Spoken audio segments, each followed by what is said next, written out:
మన ప్రభువును రక్షకుడైన యేసుక్రీస్తు నామములో శుభములు తెలియజేస్తున్నాను. అందరు బాగున్నారు కదా?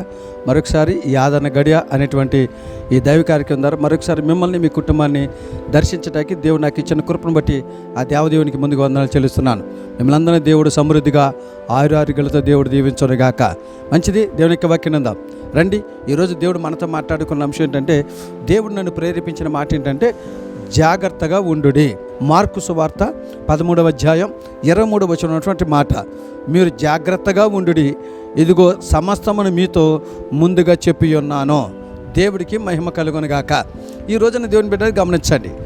దేవుని బిడ్డ మనందరము మందిరానికి రావటం ఎంత ప్రాముఖ్యమో, పరిచర్య చేయటం ఎంత ప్రాముఖ్యమో, పరిశుద్ధతగా ఉండటం ఎంత ప్రాముఖ్యమో, క్రియలు కలిగి ఉండటం ఎంత ప్రాముఖ్యమో, జాగ్రత్తగా ఉండటం కూడా అంతే ప్రాముఖ్యం. ఈ రోజున మందిరానికి వచ్చేసి మాకు పర్వాలేదులే, దేవుడు మాకు తోడుగా ఉంటాడు, దేవుడు మాకు కాపురుగా ఉంటాడు, ఆయన దుడ్డుకరణ దండ మాకు తోడుగా ఉంటాడు అనుకుంటున్నారు. ఉంచుతాడు. ఎప్పుడు మనం జాగ్రత్తగా, మనం ఎప్పుడైతే దేవుని దృష్టిలో ఉంటామో, ఈ లోకంలో జాగ్రత్తగా బతుకుతామో, అప్పుడు ఖచ్చితంగా దేవుడు తన దుడ్డుకర దండము తోడుగా ఉంచుతాడు. మనకి ఎల్లప్పుడూ దేవుడు కాపురుగానే ఉంటాడు. ఈ రోజున మనం జాగ్రత్తగా ఉంటున్నావా? దేవుని యొక్క వాక్యం మనం చదువుకున్నాం కదా, జాగ్రత్తగా ఉండండి, నేను మీకు ముందే చెప్తున్నాను అని చదవబడిన లేఖన భాగంలో ఉంది. ఈరోజు నువ్వు జాగ్రత్తగా ఎందుకు ఉండలేకపోతున్నావు? ఎందుకు అజాగ్రత్తగా ఉంటున్నావు? జాగ్రత్తగా ఉండమని దేవుడు చెప్తున్నాడు కదా. దేవుని బిడ్డ గమనించండి. ఏమంటే ఏ విషయంలో జాగ్రత్తగా ఉండాలి? మేము చాలా విషయాలు మేము జాగ్రత్తగా ఉన్నాం అనుకుంటున్నామే అనుకోవచ్చు మీరు. కానీ ఏ విషయంలో జాగ్రత్తగా ఉండాలో లేఖనాల నుంచి కొన్ని మాటలు చెప్తాను. ఈ విషయంలో మీరు అజాగ్రత్తగా ఉంటున్నారు, నిర్లక్ష్యంగా ఉంటున్నారు, నిర్లక్ష్య స్వభావం కలిగి ఉంటున్నారు.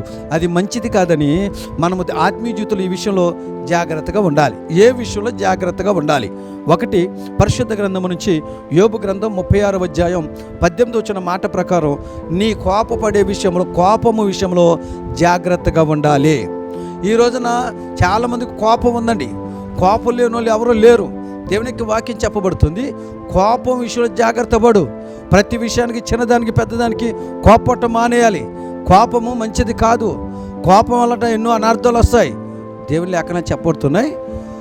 మనుషుని యొక్క కోపం దేవుని నీతి నెరవేర్చదని లేఖనాలు చెప్పబడుతున్నాయి. కోపపడే విషయంలో జాగ్రత్తగా ఉంటున్నావా?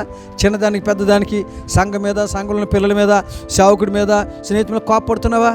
అందుకే దేవుడు అంటున్నాడు, కోపం విషయంలో జాగ్రత్తగా ఉండము. దేవుడికి మహిమ కలుగునుగాక. కోపము చాలా అనార్థాలకు దారితీస్తుంది. కోపము చాలా పాపాలు చేయటానికి, పాపంలో పడిపోవటానికి దారితీస్తుంది. కనుక కోపం విషయంలో జాగ్రత్తగా ఉండవు. రెండవది, ఏ విషయంలో మనం జాగ్రత్తగా ఉండాలి? అదే యోబు గ్రంథం 36వ అధ్యాయం 24 వచ్చిన మాట ఏంటంటే, ఆయనను కీర్తించి మహిమపరిచే విషయంలో జాగ్రత్తగా ఉండాలి. చాలామంది కీర్తించే విషయంలో, దేవుని గణపరిచే విషయంలో, మహిమపరిచే విషయంలో అజాగ్రత్తగా ఉంటున్నారు. ఆదివారం కీర్తించంగా, ఆదివారం మహిమపరిచంగా ఇక అవసరం లేదు అనుకుంటున్నారు. లేదు, మనం ఎల్లవేళలా నిత్యము సెకండ్కి నిమిషానికి మన మనసులో ఎప్పటికీ కీర్తి కలగాలి. దేవుడికి మహిమ కావాలి, ఘనత రావాలి. అప్పుడు దేవుడు మన పక్షాన ఉంటాడు. ఈరోజు ఏ విషయంలో జాగ్రత్తగా ఉండాలి తెలుసా? ఒకవేళ కీర్తించకుండా, మహిమపరచకుండా తప్పిపోతున్నామేమో, దూరం అయిపోతున్నాం. దేవుని కీర్తించే విషయంలో, దేవుని ఘనపరిచే విషయంలో తొలగిపోతున్నామేమో, పక్కకి వెళ్ళిపోతున్నామేమో. దేవుడు బాధపడుతున్నాడు. నన్ను కీర్తించే విషయంలో, మహిమపరిచే విషయంలో జాగ్రత్తగా ఉండండి. మనుషులు మహిమపరచమాకు, అది పంచేది నీకు ఎందుకు ఉపయోగపడదు. మనం కీర్తించాల్సిన దేవుని. మూడోది, ఏ విషయంలో మనం జాగ్రత్తగా ఉండాలి తెలుసండి? అపోస్తలుడైన పేతురు గారు రాసినటువంటి 2వ పత్రిక 3వ అధ్యాయం 17వ వచ్చినటువంటి మాట, మనకున్న స్థిరమైన మనసు పడిపోకుండా జాగ్రత్త పడాలి. ఈ రోజున నీ మనసు స్థిరంగానే ఉంది, దేవుని యందు నిరీక్షణ కలిగి ఉంది, స్థిరంగానే ఉంది, దేవుని ప్రేమ విషయంలో స్థిరంగానే ఉంది, దేవుని భక్తి విషయంలో, భక్తి విషయంలో స్థిరంగానే ఉంది.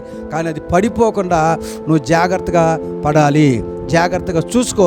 ఖచ్చితంగా దేవుడు నీకు తోడుగా ఉంటాడు. అందుకే మనం ప్రేమించి చెప్తున్నాడు. ఆయనకి మనం అంటే ప్రేమ ఎనలేని అభిమానం కనుక జాగ్రత్తగా ఉండమని ముందే చెప్తున్నాడు. ఏ విషయంలో జాగ్రత్త ఉండమని చెప్పాడు, ఆ విషయంలో జాగ్రత్తగా ఉందాం. దేవుడు మన దీవించునుగాక. ప్రార్థన చేసుకుందాం. ప్రేమ కలిగిన మా తండ్రి, కృప కలిగిన దేవుని వందనాలయ్యా. విత్తబడిన వాక్యాన్ని బట్టి నీ స్తోత్రమయ్యా. ఈరోజు మాతో వాక్యం ద్వారా మాట్లాడావు. నీ కోపం విషయంలో జాగ్రత్తగా ఉండు, నన్ను కీర్తించి మహింపరిచే విషయంలో జాగ్రత్తగా ఉండమని, ఇదిగో నీ కలిగిన స్థిరమైన మనసు పడిపోకుండా జాగ్రత్తగా ఉండమని చెప్పారు ప్రభా. జాగ్రత్తగా ఉంటామని ఎవరైతే ప్రార్థన చేసుకున్నారో, ఈ వాక్యాన్ని ఉంటున్న ప్రతి ఒక్కరూ జాగ్రత్త కలిగి తమ ఆత్మీయతను కాపాడుకుని నీ ద్వారా బహుగా దీవించబడి కృప తెచ్చామని యేసు నామములో అడిగి పొంది ఉన్నాము తండ్రి. ఆమెన్. మరొకసారి ప్రభుపేట మీకు వందనాలు చెల్లిస్తున్నాను. మిమ్మల్ని అందరినీ దేవుడు బహుగా దీవించాలని, ఆరోగ్యాలతో దీవించాలని, మీ చేతి పనులు, మీ వ్యవసాయ వ్యాపార ఉద్యోగాల్ని దేవుడు దీవించునుగాక. ఆమేన్.